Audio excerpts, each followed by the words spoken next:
Yeah, I know. It's like show and tell. All right. Quick question before we start. Did you wake up today thinking the biggest threat to your organization was a hoodie wearing hacker in a basement somewhere outside of Eastern Europe? Cool. You're wrong. Today, cyber criminals don't break in anymore. They log in. They sit next to you. They pass background checks. They bring therapy dogs. Yeah, therapy dogs. In the next few minutes, you're going to hear about AI tools that can be hijacked, surveillance cameras that can hear you scream but can't even protect themselves or render help, and insiders who used AI literally to ask how to cover up the crime they had just committed. I can't make this stuff up. This isn't Black Mirror. It's not science fiction. This is corporate America with admin privileges. Welcome to Chaos, the monthly segment of Cybercrime Junkies, where the hacks are real, the hype is optional, and someone somehow has the dumbest ideas that keep winning. This is Cybercrime Junkies. Let's get into it. Before, how's Zach doing? Doing great. Zach's doing fine. Excellent. We're rolling. I think he's doing fine. All right, well, welcome everybody to Cybercrime Junkies. I am your host, David Morrow, and in the studio today is the illustrious Dr. Sergio Sanchez. Hello. And the infamous Zach Moscow. Gentlemen, how are you? Very good. Yourself? Doing fine, Zach. On the mend? I'm on the mend, feeling back to normal. Thanks for checking. Well, that's great. So we have our Chaos episode. It is the most insane cyber stories you won't believe are real, AI hacks and WTF moments. And we each bring a story that we found, the meaning behind it, why it matters. And we're also going to play Hack or Hype. That's right, ladies and gentlemen. We are going to play Hack or Hype. The greatest all week. The greatest. Wow, I didn't turn that off. All right, we're back. It's the greatest trivia game on the planet, and we are playing for 4,322 cybercrime bucks, which, by the way, are completely worthless. But we can make a coin out of them, David. We very well may make a cryptocurrency out of it, or send you a sticker for playing. So, who would like to begin for our first story? I'll kick it off. All right, go ahead. Yeah. There's one that I really love. So I saw this on the Hacker News a couple days ago. Researchers have come out with a report that identified 30 vulnerabilities across AI coding tools. Now, some of the audience may not know about these, but one of the big innovations in AI is being able to code more efficiently, faster, more error-free, even than humans can do. And there are tools out there like Cursor is a big one. I know that GitHub has an AI-powered version. Anyway, they found multiple flaws across a lot of these tools and technologies for remote code execution and injection. So if you're not a coder, why does that matter? I think it reinforces everything that we're talking about and have been talking about the security implications of new technologies, right? And understanding that inherently there is risk in using AI products, being mindful of that, prioritizing your security practices, being careful what you give them access to. This is a perfect example of having proprietary code exposed to anybody who's there watching. Yep, absolutely. All right, good story. There was a good lesson, good story, good find from the Hacker News. We will give you applause for that. Well done. I mean it from the bottom of my heart. All right, Sergio, you're up next. Go ahead. Perfect. So actually, this story came from my cousins in Spain. And I will tell you at the end why it's connected to us here in the United States. So I want you to imagine a company that promised to eliminate all crime in America. All Wow. crime out of United States. Sounds great, right? Now Yeah. imagine they are doing it by tracking every car, listening to every scream on the street, and giving also attention to something like a gunshot. Okay, welcome to Flock Safety. This is the surveillance company that built America's largest private spy network. Oh, like the traffic cameras and stuff. Correct. So Flock Safety operate over 80,000 AI powered cameras across the United States. This is not only normal traffic cameras. They can check for your license plate. They have basically license plate readers that capture your plate number. But now also your vehicle details, even your bumper stickers. They discovered that people, criminals, change license plates.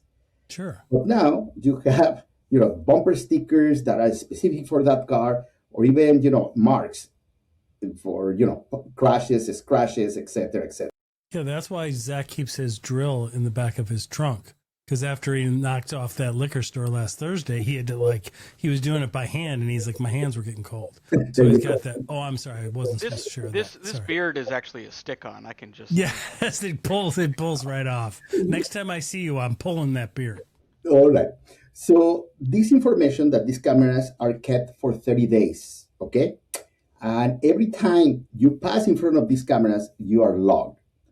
Oh, When you went, wow. when you went, and all is traceable and tracked by basically police, which is a good idea. If you are not a criminal, you don't have to be worried about it. But now, wait, is more. They just add Raven. This is their acoustic gunshot detection system. But now it's not only designed to detect gunfire, also have a new feature that listen for human distress. Oh, if So somebody's screaming for help. talking, screaming, yes. So they have very high power microphones in basically every important city in America. So now that sadly violate a couple of eardropping laws, but the flock doesn't looks like care. Now, the real problem here is this. This is what my cousins in Spain found in this article. So these cameras was tested by an independent security researcher. The name is John Gaines. He conducted an extensive research on undocumented 51 security findings, including 22 CVE assigned vulnerabilities. Oh, there are people now. So what he found in these cameras, so they were reuse default passwords. So password 123 or admin password, Yeah. hidden triggers accessibly via button press. You can press a button and give you information. So it's susceptible to a lot of people hacking it. Yes, completely unauthenticated APIs. You can Wow. have root shell access directly using Wi-Fi. Direct camera feed access, so you can see what the camera see. And this is somebody that just can be under the pole where the camera is located and get it. So So what you're telling us, let me pause you for a second. What you're telling us is they've amassed this massive surveillance system yeah, that can hear and see all the way down to the details of a bumper sticker on a car and hear a voice from yards away, 100 yards away or more. And then those are not even secured. They're easily hacked. correct. So basically, that's the Whoa. translation. Everyone with basic technical knowledge could potentially compromise these cameras, view Wow. footage, manipulate the data, even take them offline. Where has this been installed? I imagine this has been installed in several cities in the U.S. Chicago, Shocker. Seattle, New York City, and this is why it's happening in Spain. They are having 500 of these cameras in Barcelona, where my Whoa. cousins lives. So when they saw that, they sent me this email telling me, "Is this true?" Yeah, right down by like Plaza Mayor and Yeah, stuff in Madrid and Barcelona, all that. exactly. So I was reading this white paper that you can find, anybody can find in the website called Zenodo, Zenodo. And the writer, again, is John Gain. And basically, the defender checklist for vulnerabilities is there. And Oh, he that's a contact, good story. yes, actually, Flog, he contact Flog and told him about it. And he Hmm. says, well, don't worry, the cameras have physical security. So it's like, well, I guess criminals can never climb a pole. Right. Yeah, sure. So that is, Unbelievable. it's not that the police is using it, is that criminals can use it. That is the problem. Oh my. And Well, I that, think they're both. I that's feel like right. they're both problems. There's privacy laws, and also this is Oh it's yeah. very evocative of what was happening in China 5, 10 years ago, and Yep. the I don't want to be in blanket trouble with the police. wasn't Yep. me. Unbelievable. Well, thank you for sharing that, Not Sergio. too That bad. was that's an interesting story. I mean, that could be an entire episode because there's privacy issues. There's all of the Internet of Things vulnerabilities. There's a lot of things to break that down. Maybe we'll do a deeper dive into that later. Absolutely. Really interesting. All right. My story is insider risk. You ever think the big danger to your company is some shadowy hacker in Russia or a 0-day exploit that you haven't patched yet? Well, spoiler alert, sometimes the real danger sits right next to you in the break room, sipping good coffee, scrolling LinkedIn like everybody else.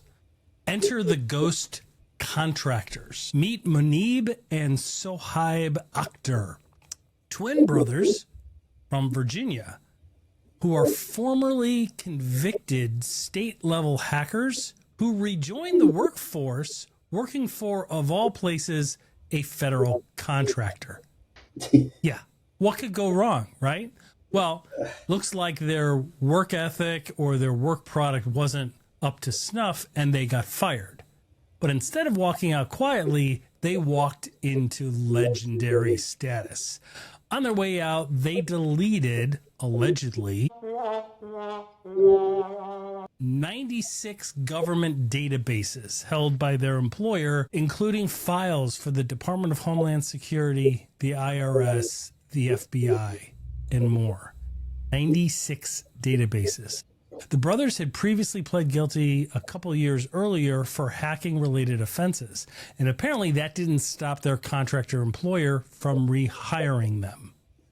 According to the indictment, because they got indicted, minutes after deleting a Department of Homeland Security entire database, one of them opened an AI tool, a generative AI tool, and asked, "How do I cover my tracks and clear system logs now?" Not the That's right. brightest criminals, Yeah. are they? Good at Yeah. hacking, not good at common sense. That's right. They even used AI for the cleanup. Devices were wiped, files were destroyed, evidence was erased, all orchestrated by people with legitimate access. So, yeah, insider threat doesn't just mean data leaks, right? Or people exposing things. Sometimes it means we wipe your records, erase your audits, and ghost delete everything. It also So- means you need good termination policies and revoking access before that meeting starts. Yeah. I mean, if you run a business, even a small one, or manage a family run operation, treat every user with internal access as a potential threat vector. Yeah. Enforce the principle of least privilege. Only give access to what they need today, not what they might need in a crisis, and remove access immediately the second someone is offboarded. Don't wait until Yeah. later next week. Zero trust. Absolutely. So now, Great story. yeah, wasn't that interesting? Great I mean, story. that, you know, I like insider threat because it's something that a lot of people don't talk about that often in cybersecurity because it doesn't involve detection or bells and whistles and things that vendors not as sell, but sexy, it is it? is, yeah, but it's really, really significant. And it's universal. Not Yeah. only that, these guys were malicious and they do it on purpose. But how Yep. many people can erase that database because they don't know what they're doing? And sadly, the company has not set it up something in place to try to avoid that mistakes. Insider threat is dangerous. Okay, now it is time for the legendary hack or hype. All right, are you guys excited? Can't People wait. are really excited. We are getting people going. So, in this game, as you recall, I will read a newspaper headline, a title of a story, and each one of you will tell me, is it a real hack or is it just hype? Is it made up? All right? All right. Can't wait. Here we go. Chinese gaming company appoints an AI robot as their CEO, and the stock outperforms the market. I think it's real. Sergio, you're down for real? I'm down for real. And let me tell you why. Because also, I think Albania declared AI to be the head of a Department of State. So war is getting What? crazy. Yep. Okay. Nothing could go wrong there. Nothing can go wrong there. Okay. Zach, where are you falling on the scale? I feel like that's crazy enough, and there's enough PR involved in that I'm going to say that is real. And I have to tell you something, 16 years working in the video game industry, I saw people doing very crazy things there. So Both of you got it right. Well done. Both of you are correct. It is a Chinese gaming company. Sergio, you nailed it. NetDragon Websoft appointed Miss Tang Yu, an AI-powered virtual humanoid robot, as the rotating CEO of its flagship subsidiary. After the announcement, coverage noted the company's stock performance outpaced the Hang Seng's index for a long period of time, prompting headlines like "Bot CEO beats human CEO on financial returns." I can't make this stuff up. Or can I? that That's is the whole giving bad point. ideas to people here in the United States. I can see now some boards says, well, why we don't try this? Well, yeah. They did say rotating CEO, not Right, and it permanent. was a subsidiary. It wasn't the parent company. It's a but it's a heck a of a start. PR. It's a heck of a PR stunt. Well, and as we say with AI, crawl, then walk, then run. So maybe they're just crawling. They're starting with a subsidiary. Okay, I've got another one. Guys, ready? Yeah. Ready. All right. Hospital discovers ransomware gang used its therapy dog's GPS collar to map the facility. Hospital discovers a ransomware gang used its therapy dog's GPS collar to map the facility. Sergio, I true or false? think it's true too. I have all my dogs I have 6. They have GPS, and I can see exactly where are they located, and I can actually see their room in my house that suppose they are. So Wow. that is possible. Okay. Where are you sitting, Zach? Time out. You have 6 dogs, Sergio? Yeah. I know. I wasn't going to go down that rabbit hole. All right, I'm sorry. He's got 6 dogs, all with GPS. Like, Yes, I can will you tell you imagine after. Sergio's panel? He must have like 20 monitors. How many vacuums do you have? All How right, many so, smart vacuums do you have, man? 3. 3. I There you have. go. I hope it's not a commercial, but I have one Brava and the same brand for. We're not sponsored, but if they want to sponsor, we will be happy to be sponsored We'll take by them. smart vacuums. I think the use case of this example actually makes all the sense in the world to me. I'm gonna go true. Both of you are wrong. It's a tough game this time. Both of you were wrong. No, I just totally made that one up. But I had fun with that one.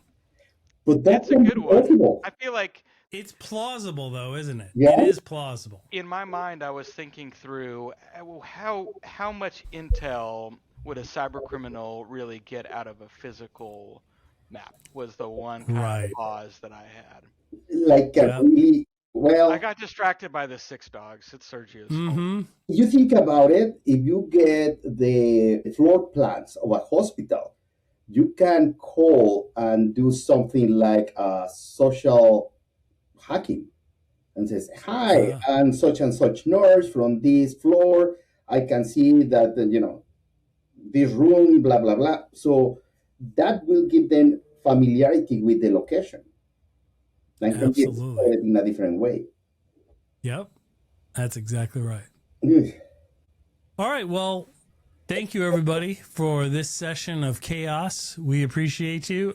Check us out on LinkedIn. Follow each one of us. Sergio Sanchez, Dr. Sergio Sanchez, David Morrow, myself, Zach Moscow. Also, you can find us on Substack, where we have newsletters, and our podcast is on there now as well. I've got the Chaos newsletter. Sergio, what's the name of your newsletter there on Substack? It is basically behind the digital curtain. Right. Behind the Digital Curtain by Dr. Sergio Sanchez. Check us out. I'm going to get Zach to do a Substack too. One of these days.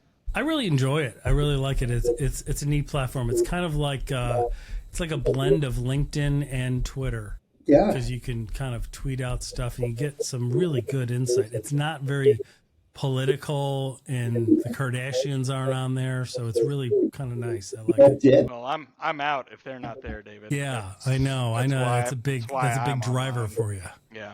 So, well, thanks everybody for attending, and gentlemen, thank you so much for your contributions. I think this is a really fun episode. I look forward to the next one. I've got a whole bunch of stories and titles for Hacker Hype, so that game's got legs. So, all right. See y'all next time. I'm thinking of even creating like a little intro so that it like announces it, like, ladies and gentlemen, welcome to Hacker Hype. So can add it to the soundboard. Yeah. Yes, and I've got your music too from your band. Oh yeah, we should do that. I still have to have to integrate that as well. So. Excellent. All right. Thank you, everybody. We will be back next time with leading stories. Each one of us brings you one, and we hope you find value. Feel free to reach out, text the studio with questions, and we'll go from there. Thanks, everybody. Thank you. Thank you, guys. Thanks. Bye.